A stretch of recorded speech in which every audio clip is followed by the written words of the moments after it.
кийин анан келип бул жерде кыштакты толугу менен репрессия кылат. Ошондо бир эркек, 4 аял, могул жакта Мама деген токой бар, качып барып ошого бекинип калат. Калганын баарын сүрүп барып, Кызыл Кыяга, жанагы трудовой лагерге кесет, шахтага. Аялын да эркегин дагы. Анан качып баргандар кийин анан тополоңдо ким калды, ким кетти билбей калат да булар. Анан кайра келип бул жерде 3 эчки бир уй менен калган экен. Мылтыгы да жок. Аңчылык кылса кийип көп да бул жерде. Эчтеке жок. Анан бир капкан бар экен. Анан чөптүн тамырын жеп кыштан чыгып, ушу жерде жашап калышат да. Анан кийин репрессия жасагандан кийин бул жерге келип, могу жерде күмбөздүн ордун толук талкалайт. Эчтеке койбой. Эл кеткенден кийин калдыгы болгон экен, айтып жүрүп. Анан толтуруп салат. Анан ушул жерде Анан жасалмадыңбы? Жасалмадың. Анан кийин бул жерде калган адамдар мына көрдүңүздөр, ушул жыгачтарды, ушул мүйүздөрдү ушул жерге үйүп коет. Себеби келет да баары бир издеп. Каерге Куран окуйбуз деп.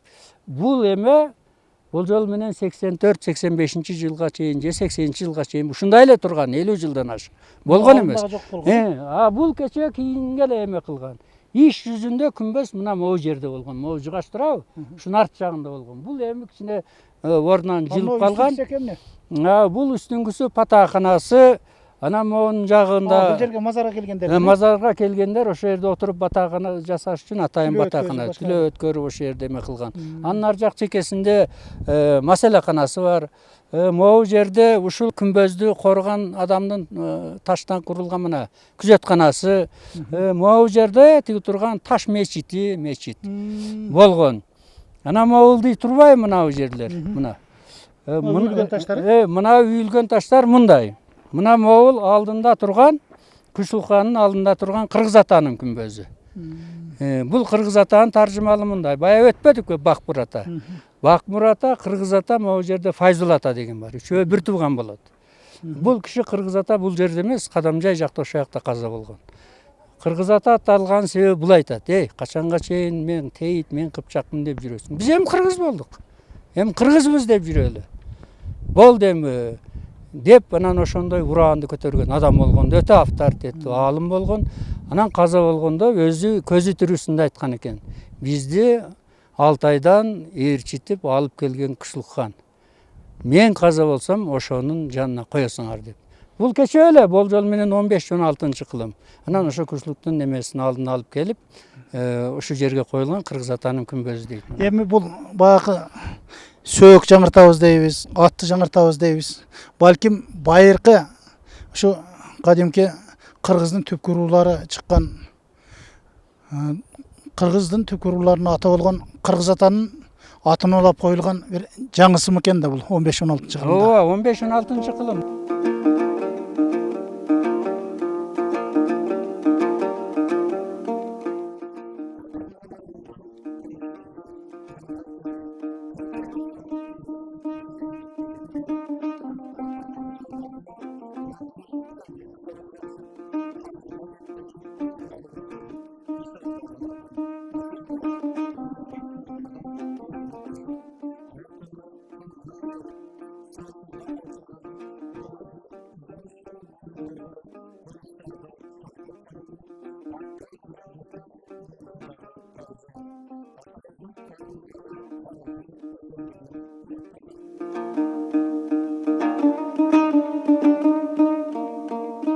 Жалпы кыргыз урууларына чакырылган улуу күч бириккенде гана биздин кыргыздын улуу дөөлөтү түзүлөбү деген гана сөз да. Бул абдан маанилүү сөздү айттың, Султан мырза. Тилекке каршы ушул философияны көкүрөгүбүзгө уюта албай, сүйлөгөн сөзүбүз бийик, өзүбүз кийик болуп калдык да. Эми ошон үчүн биз бул мына азыр биз зыярат кылдык.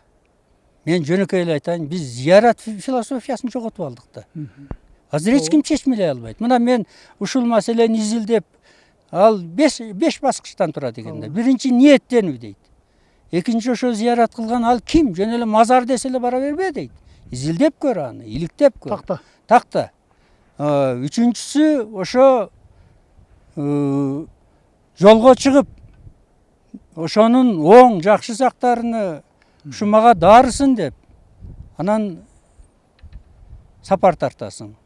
Анан төртүнчүсү зияратка барган жерге 2-3 чакырым калганда жөө келиш керек экен. Эгер жолдо таш болсо таштарды терип, ошодон баягы зиярат болгон жерге чейин келгенче ойлонуп, өзүңчө бир чоң өзүңдү талдап келишиң керек. Мен киммин, бул зиярат кылган киши ким деп акыл токтотуп келиш керек экен. Кээ бир адамдар ошол убакыттын ичинде баягыдай кадимгидей транска түшүп келген жерде ыйлап, өкүрүп, кийимин тыткылаган учурлар болгондо, мазарга келгенде боюн таштап.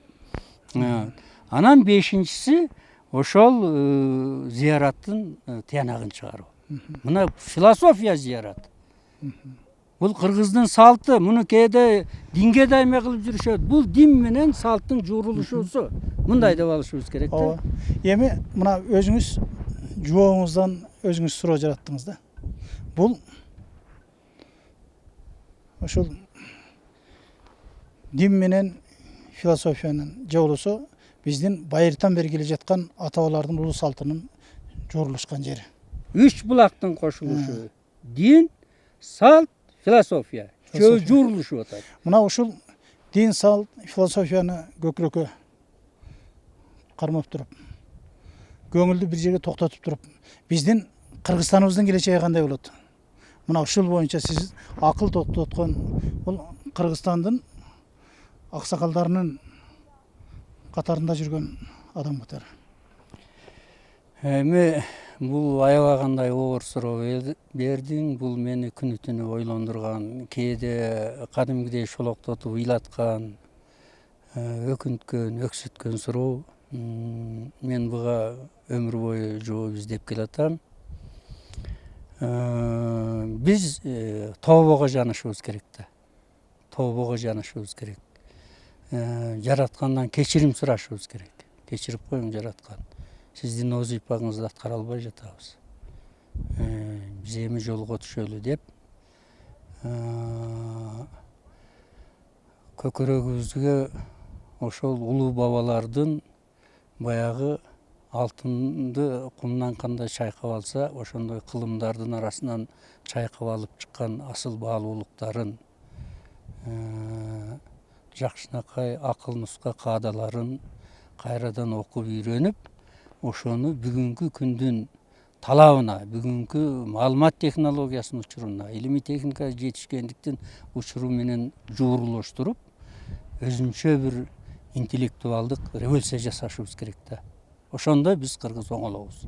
Ансыз биздин келечек бүдөмүк экендигин тартынбай эле айтып коюш керек. Ошо интеллектуалдык революцияны кантип жасайбыз? Мына жасайбыз деп экөөбүз келдик го, жолдун ушунчалык татаал экенине, муну түшүнгөн адамдан түшүнбөгөн адам көп экен. Аны да өз көзүң менен көрдүң, Султан мырза.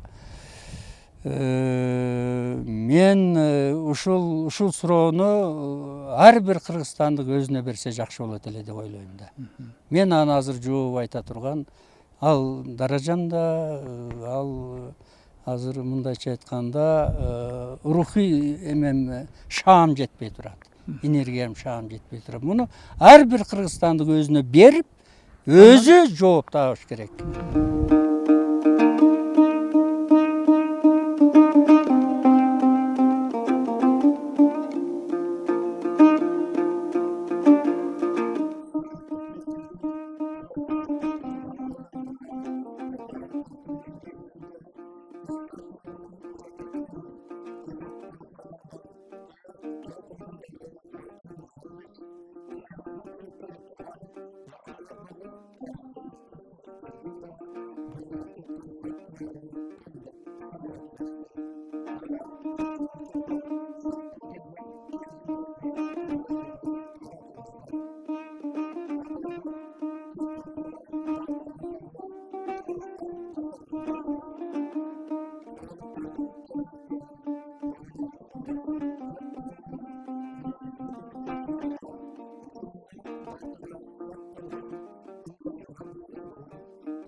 Бүгүнкү кыргызга айтып баратабыз.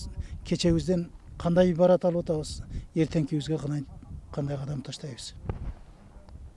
Өтө татаал суроо. Бирок ушул бүгүнкү болгон өзүңүз айткандай насип буйруп келген жолубуз далилдеп турат. Кыргыздын жолу өткөн тарыхына байланышкан ушу кандай мамлекеттүүлүк болгон, уюштуруу маселеси кандай болгон, жашоо тирилигин кандай уюштурушкан, кандай конуштар болгон, ошонун баарын изилдеп келгенде ушунчалык жакшынакай бир салтыбыз, каада салтыбыз бар экен. Анын баары тең мынакей тарыхтык фактылар өзүлөрү далилдеп турат. Ошону менен бирге мен өзүм үчүн белгилүү болгон нерсе бул каныбыздагы касиет да. Себеби ушу Чолпонбай Түлөберди элип деле алганда, мисал кылып келтирип келгенде, же болбосо Дүйшөнкул Шокпоктарды, бул октон качпаган адамдар. Ушундай касиеттер биздин Кыргызда көп болгон экен. Андан кийин бүгүнкү күндөгү тарыхта кайталап кереги жок. Андай нерселер көп болуп атат. Бул эмнени билдирет? Биз элибиз, жерибиз үчүн каныбызды, жаныбызды бергенге даярбыз.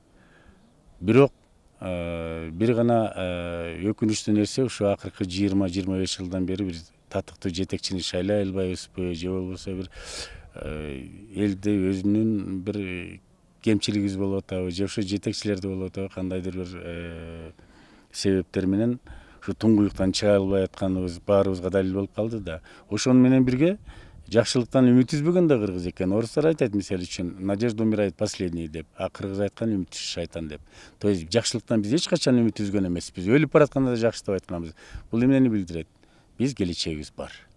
Мына бүгүнкү күндө аң сезим айрыкча жаштардыкы жакшы ойгонуп атат. Улуттук аң сезим жакшы ойгонуп атат. Жанагы элдин көпчүлүгү ушу каада салттын, баалуулуктун негизиндеги биздин нарк насилибиздин негизинде мамлекетти куралы, ошо уюштуруу маселесин, башкаруу системасын киргизели деп аракет кылганы бул жакшы нишан. Көпчүлүк учурда биз уруктарга бөлүнүп туруп, улутубуздун кадырын кетирип алган учурларыбыз көп болуп жаткандай. Буга кандай карайсыз? Мен буга каршымын. Уруңду билбесең, өзүңдү билбесең, сен кимсиң? Кыргыздын кыргыз экенин касиети мына ушунда жатат, баалуулугу. Ар бирибиз бул көкүрөгүбүз менен туюп, кайсы урудансың? Ошондо билебиз кандай касиети бар, эмне артыкчылыгы бар. Кемчиликти издеген бул жамандыкка алып барат. Артыкчылык издеген жакшылыкка алып барат. Ошон үчүн ар бир уруу өзүн билип, ар бир кыргыз, мен кыргыз деген өзүнүн кайсы тукуму ким экенин билсе, ал эч качан жамандыкка барбайт. Анткени ал жерде именно уруучулукта ушунда касиет жатат. Тескерисинче башка сырткы күчтөр ошону пайдаланып, бизди бири-бирибизге чагымчыл болуп кагыштырып койгон бул факт туруп атат. Бирок бүгүнкү күндө биз ага жол бербейбиз. Казыбек мырза, мен бул жерде сизге берейин деген суроом, бул улуттан урууну улук койгон учурду айтып атам да. Курама топтоп журт кылдым. Все-таки уруу бийигирээк туруп атат. Ошондон келип анан улут жаралып атат. Менин баамдоом боюнча, Манастын Акшумкары бул кыргыздын образы, кыргыздын элеси. Элестетип көрүңүз. Көп жылдар бойы айтып келди, кыргыз үчкө бөлүнөт деп, оң канат, сол канат, ичкилик деп. Мен айтат элем, кыргыз үч илтиктен бириккенде анан кыргыз болот. Бул Акшумкардын образы, бул кыргыздын образы. Оң канат, сол канат, ичкилик. Ошол бириккенде гана биз Акшумкар болобуз, то есть кыргыз болобуз. Албетте, урууну билбесе, жет атасын билбеген кул дейт. Бул эжелтен айтыла келген улуу сөз. Муну сиз же мен же биздин замандаштар ойлоп чыккан нерсе эмес. Биз эми мына бүгүнкү күндө Күчүлүк атанын күмбөзүнүн жанында турабыз. Ушул боюнча өзүңүздүн көкүрөктө сактаган балким бир чындыгыңыз бардыр. Муса кайдай болуп тарыхты биз анчалык терең биле албайбыз, бирок аракет кылып жүрөбүз. Бул болгон нерсени биз кантип жок деп айтабыз, же болбосо жаман деп айтабыз. Ошончо кырдаалдан башын кечирип, адегенде баш ийбей, кийин ушу аягында кет букага келип такалып, ушу жердин баарын тең коргоп, бошотуп, сактап келген ушу бүгүнкү биздин жашап аткан жерибиз, ошолордун жетишкен бизге калтырып кеткен мурасы, ошолордун эмгеги, каны, тери. Ошолордун уюштурган иши, ошонун жыйынтыгын биз көрүп отурабыз. Эгерде биз муну билбей сактай албасак, анда бизге эч кандай баа бере албайт эч ким. То есть баабыз жок болуп калабы же кандай деп айтсак. Но нет, нам грош цена болуп калат да. Орустар айткандай, кечирип коюңуз.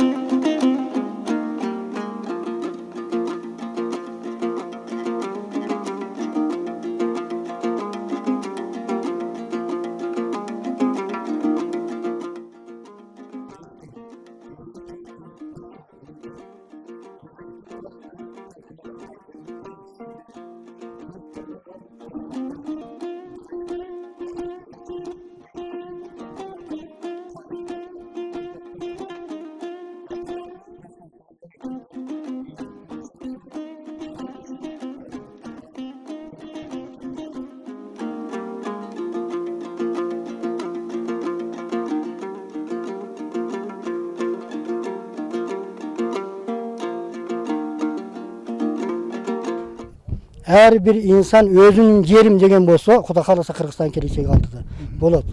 İlgerçen bir atabız özünün mekenini korgop kelген, дагы эле коргой берет, Kırgızstan kelечеги бар.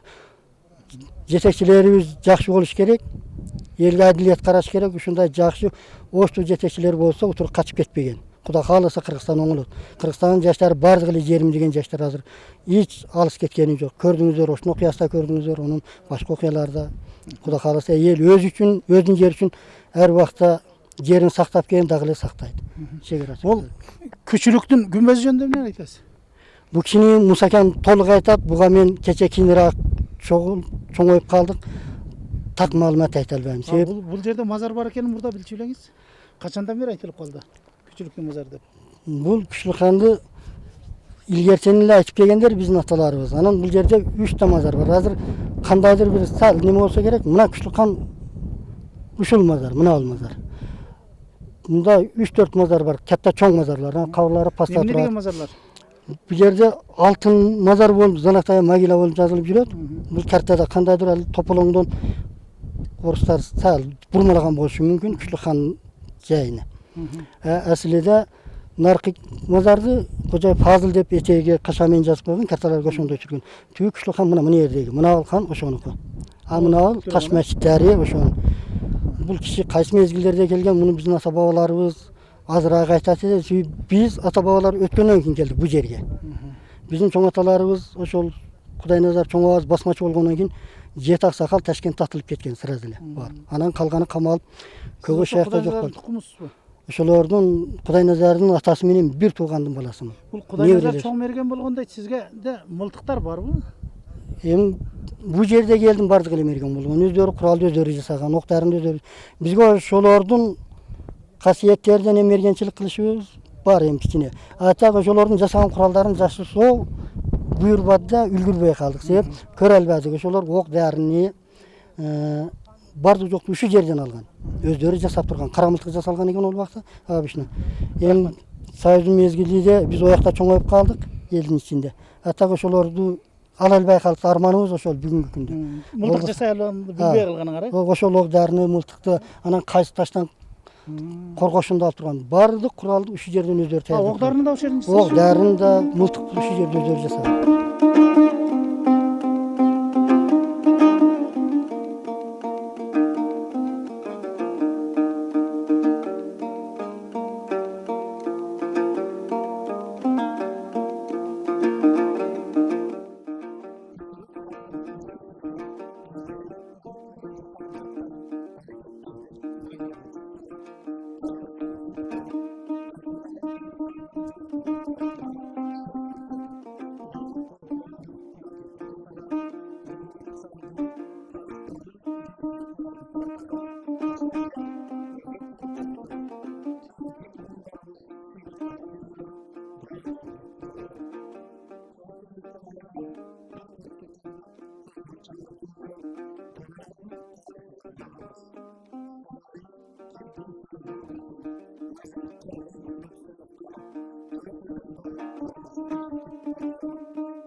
дагы бир тарыхый окуяны айтып коеюн. Мына Күчүлүк-хандын күмбөзү болсо, мына алдындагы биринчи тайпаны көрүп Мына турасыздар. үймө таш Бул жерге жанагы Күчүлүк-хандын 1000 башылары, 100 башылары көрүнүктүү баатырлар коюлган. Бул тайпага береги турган мына үйүлгөн таш. үйүлгөн таштар ушул жер тарыхый көрсөтсөңдөр көп ойулуп түшүп кеттир, көрүп турасыздар, чукурайып. Операторлор турган жер дагы. Бүтүндөй ушул жер Мазар. жайкана, мазар ушул бүт ыйык. Анан тетигини көрүп турасыздар түздүктө. Ал жерге жокерлер коюлган. Анан анча мынча турган. Ал бетон эмес, ал күмбөз ошолор бардыгы. Ал тигилер таш. Бул жерде жашаган адамдар адам койгон эмес. Жашоочулардын көрүстөнү могу ылдый жакта эки чоң көрүстөнү бар.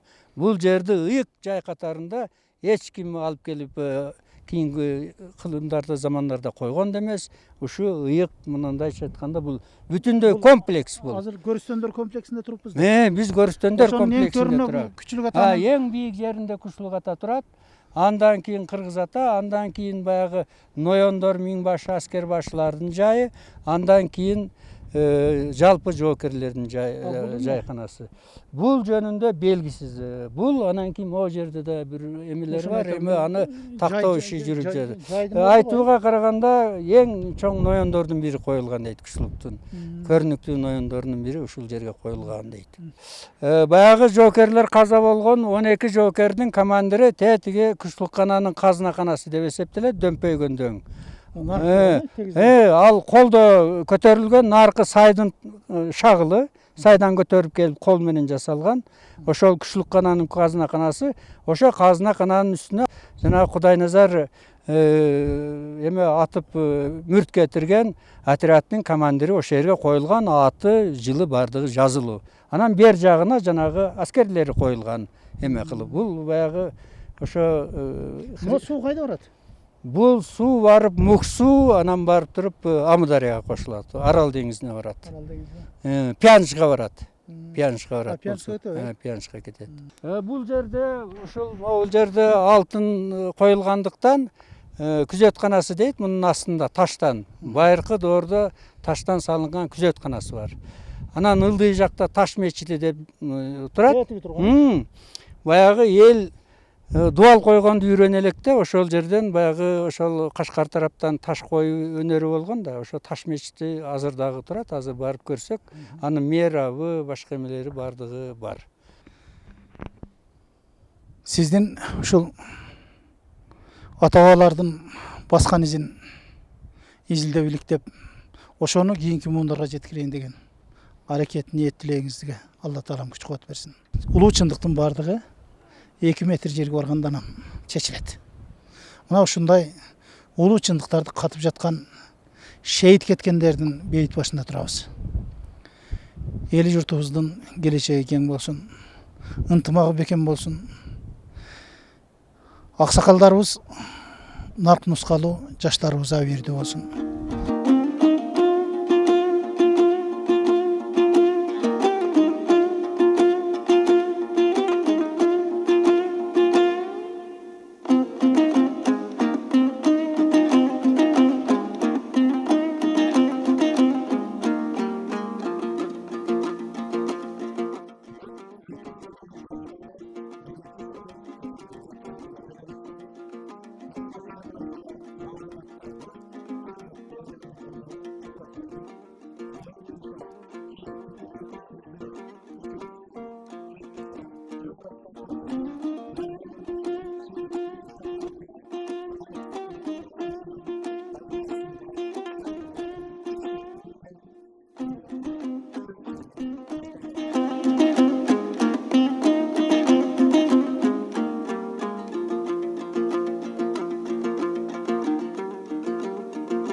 Канча бурун?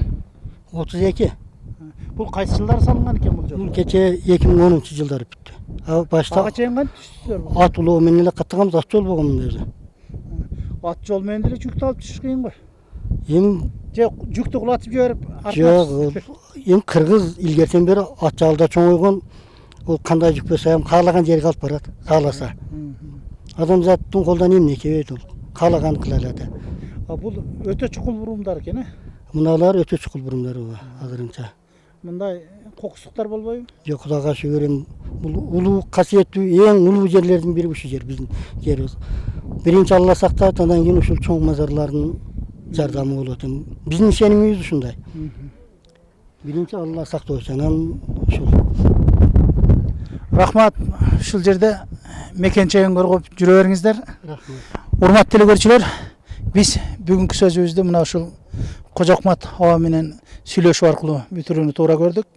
Мына өзүнүн жерин коргойм деп, элин коргойм деп, ата журтун башкаларга тепсетпей, ушул жерде сактап отурам деп ниет тилек менен отурган Кожокмат ага окшогон инсандар болсо, албетте Кыргызстаныбыздын келечеги кең, дөөлөтү улук болот деген ишеничибиз бар.